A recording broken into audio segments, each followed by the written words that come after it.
শনিবার সকাল 6:30 পুরো পৃথিবী যখন কেবল দিনের আলো দেখতে শুরু করেছে, ঠিক সেই মুহূর্তে তেহরান থেকে দুবাই পর্যন্ত পুরো মধ্যপ্রাচ্যের আকাশ কেঁপে উঠল এক নজিরবিহীন বিস্ফোরণে।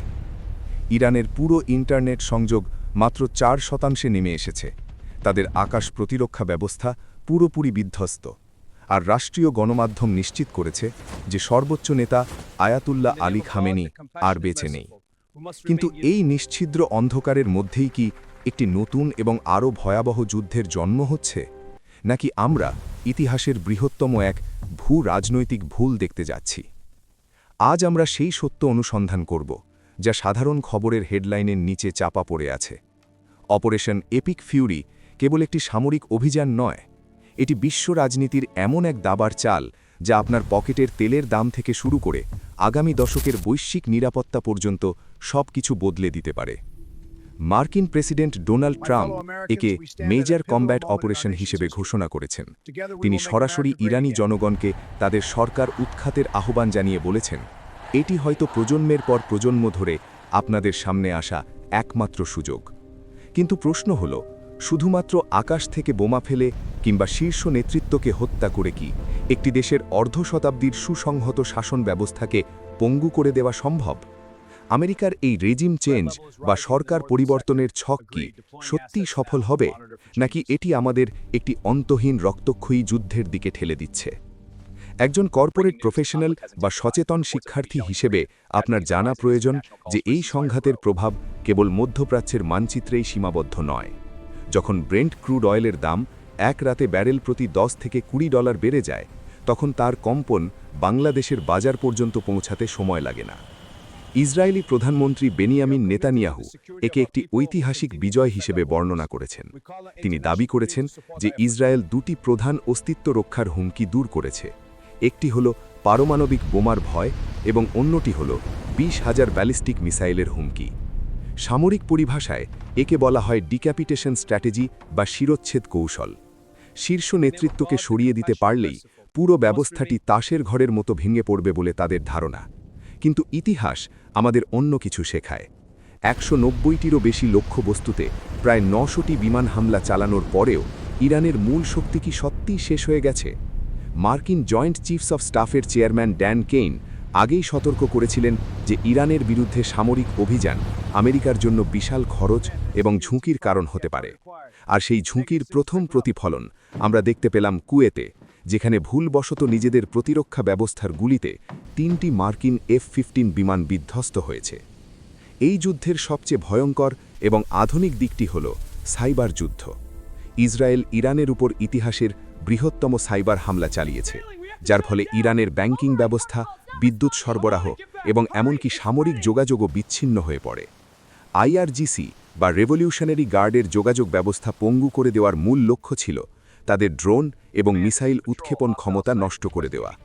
কিন্তু এই ডিজিটাল ব্ল্যাকআউটের মধ্যেও ইরান পাল্টা আঘাত হানতে দেরি করেনি। বাহরাইন, কাতার এবং কুয়েটের মার্কিন ঘাঁটিগুলো লক্ষ্য করে তারা একের পর এক ব্যালিস্টিক মিসাইল ছুঁড়েছে।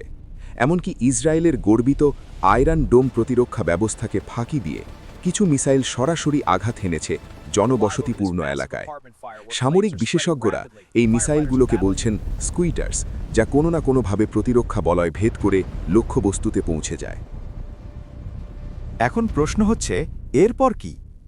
ডোনাল্ড ট্রাম্প হয়তো ভাবছেন যে ইরানের মানুষ রাস্তায় নেমে এসে বিপ্লব ঘটাবে, কিন্তু যুদ্ধের ময়দানের সমীকরণ অতটা সহজ নয়।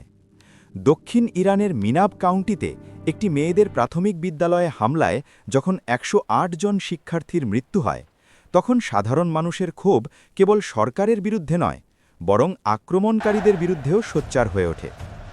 ইরানের শাসন ব্যবস্থা কোনো একক ব্যক্তির ওপর নির্ভরশীল নয়, এটি একটি জটিল আদর্শিক এবং সামরিক কাঠামো। শিয়া ইসলামে শাহাদাত বা আত্মত্যাগ একটি অত্যন্ত শক্তিশালী রাজনৈতিক হাতিয়ার। খামেনির মৃত্যু ইরানিদের মধ্যে বিভাজনের বদলে হয়তো এক নতুন জাতীয়তাবাদের জন্ম দিচ্ছে, যাকে আমরা বলতে পারি মার্টারডম ট্র্যাপ বা শাহাদাত ফাঁদ। বিশ্ব অর্থনীতিও আজ এক চরম অস্থিরতার মুখে। হরমুজ প্রণালী, যেখান দিয়ে বিশ্বের তেলের বিশাল অংশ পরিবাহিত হয়, তা এখন আংশিক বন্ধের মুখে। লুফথানসা থেকে শুরু করে ব্রিটিশ এয়ারওয়েজের মতো বড় এয়ারলাইনগুলো তাদের ফ্লাইট বাতিল করেছে। এটি কেবল একটি আঞ্চলিক সংঘাত নয়, এটি একটি গ্লোবাল হাইব্রিড ওয়ার। একদিকে সাইবার হামলা, অন্যদিকে তেলের রাজনীতি এবং প্রক্সি যুদ্ধ। হিজবুল্লাহ, হুথি এবং ইরাকের সশস্ত্র গোষ্ঠীগুলো যদি পূর্ণ শক্তিতে এই যুদ্ধে ঝাঁপিয়ে পড়ে, তবে মধ্যপ্রাচ্য এক বিশাল আগ্নেয়গিরিতে পরিণত হবে।